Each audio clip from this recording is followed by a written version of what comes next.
Hello and welcome. Today we're going to be taking apart a Rubik's Cube. They're kind of weird when you think about it.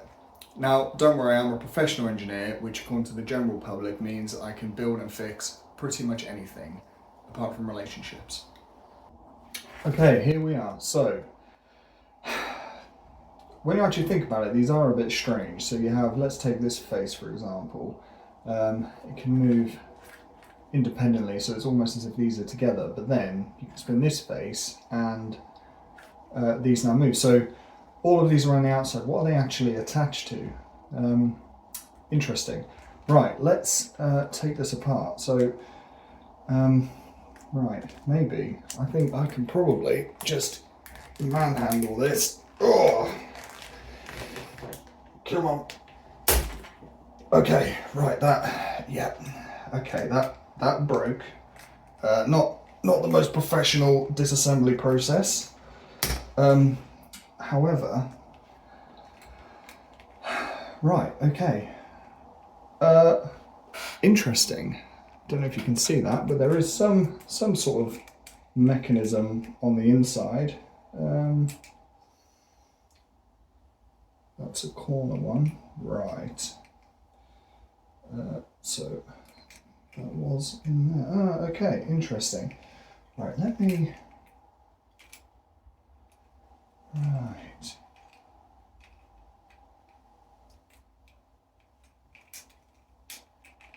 Oh, okay. Right, okay, yeah, okay, I see how this works. Was not expecting that. I don't know what I was expecting, to be honest. Nothing, but never mind. Let's take some of these out and hang on.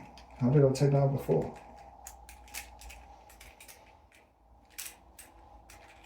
Right. Let's get this layer off, and then it should become clearer. What an ingenious little design. Very good. Very good. Okay. Right, I think I understand what's happened here. Let's get to the whiteboard. Okay, so I'm going to try and explain how this works with the use of a whiteboard and some pens. So, let's grab a pen. First of all, in the middle of the Rubik's Cube, the actual core concept of it, we have our 3-axis, okay, so we've got 3 shafts that are fixed like that. Now, each one of these shafts is allowed to rotate. So each of those shafts can rotate. And at the end of these shafts, we have our center cube, something like that. And we would also have one on the bottom and so on. So each of these shafts, this center structure doesn't move. Each of these shafts can rotate. So if you were to imagine, let's take this plane, for example, which is all of that side of the Rubik's Cube. All of that could spin. So here you've got the center one, you've got this edge one, and you've got that edge one as well, and they can all spin together. Great.